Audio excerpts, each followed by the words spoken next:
Hi, what's up? Please go check out the previous parts to gauge your bearings. Understand that this is not an affront or an assault or an attack at Trevor Gumbi. I'm speaking about his character. His character in the show How to Ruin Christmas was who he was in here too, not his real life personality. So please, I'm not coming up against the man's real life character. I'm speaking about who he played on television, right? He was holding everybody hostage in my dream. And among the hostages was my mother and me.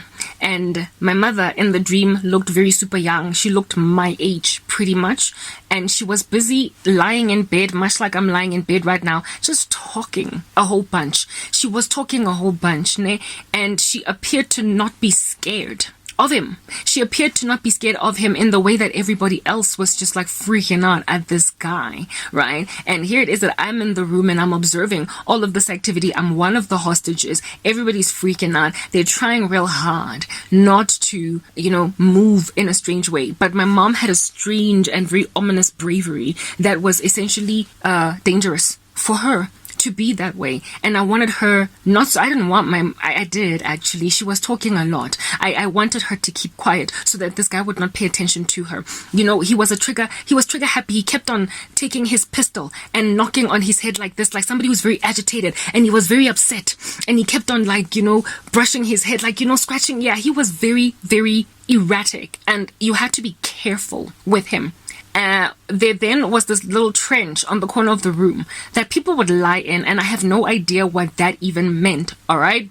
And every time people would go in this trench, this one woman went first in this trench, and every time people would go and chill in this trench, which I still don't know what that means, okay?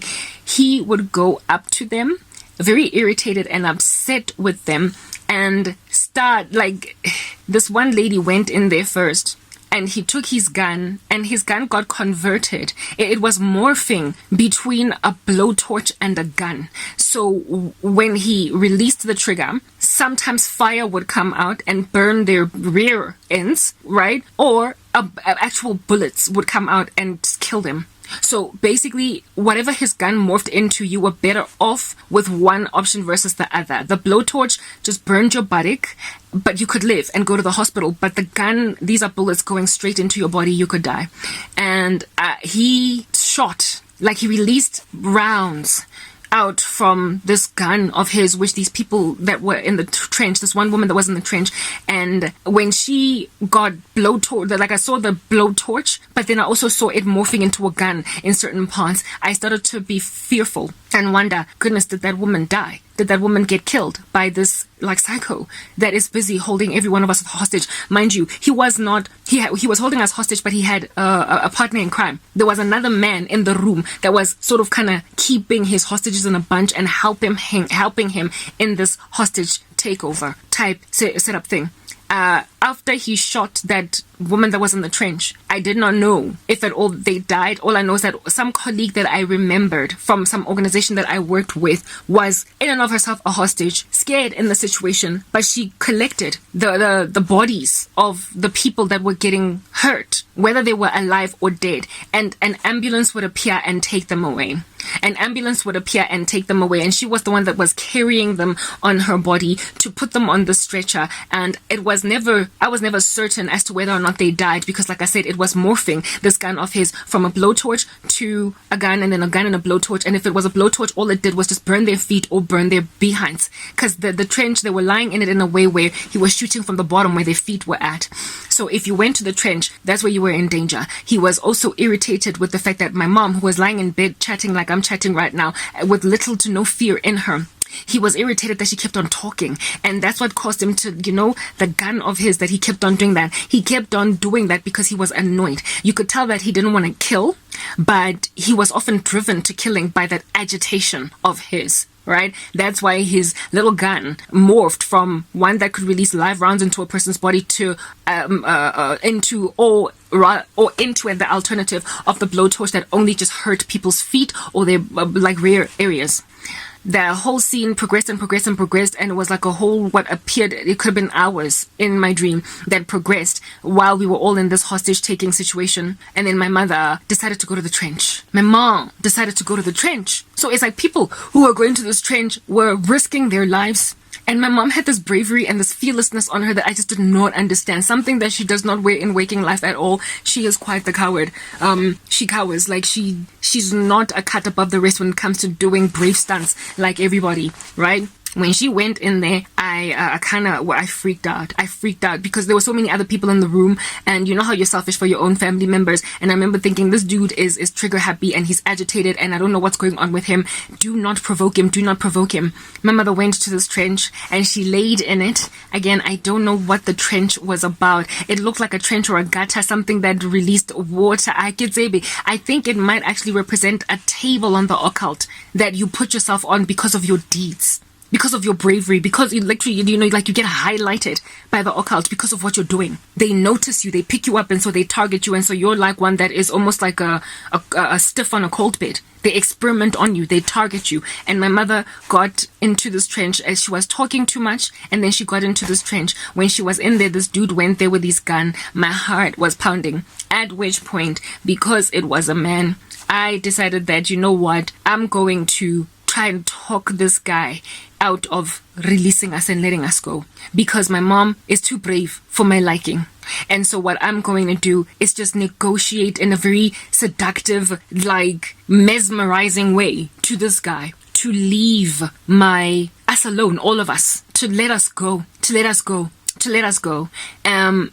I don't know what it, like, I initially tried with him, but when he saw my mom at the trench, he went there and I freaked out, and I stood in a corner and I like crossed my fingers and I was like, please, please, please, let this guy not shoot my mom dead. Let him not release rounds. And he went to my mom because she was busy rapping.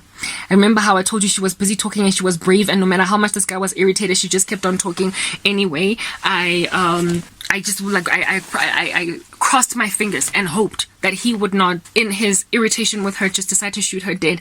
And the way that he was so annoyed with my mom, he went to this trench and his little gun started out a blowtorch, but it became a gun.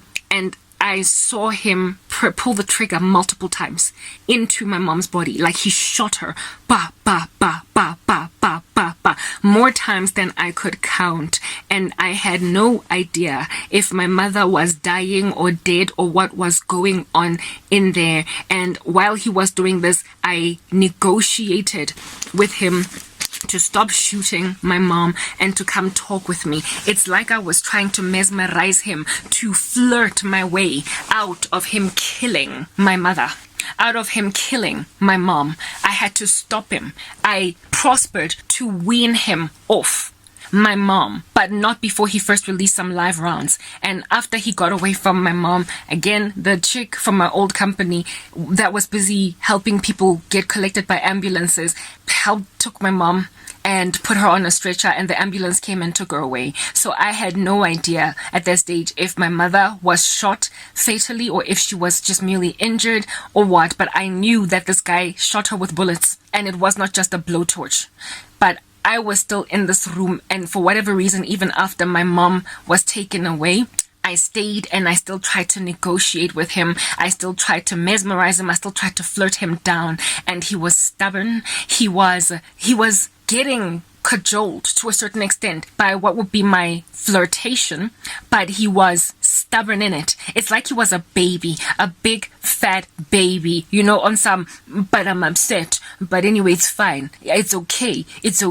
But I was, like the way that you would negotiate with a child that's throwing his toys out the cart by being like, hey papa, as kissing sweeties, sorry, I'll buy you sweeties, come on, tomorrow I'll buy you a PlayStation, tomorrow I will buy you this. Like I was negotiating with that criminal man so that he would not continue to shoot my mom, so that he would not take his gun and move it perhaps to her head where it would deliver a live round and a fatal blow.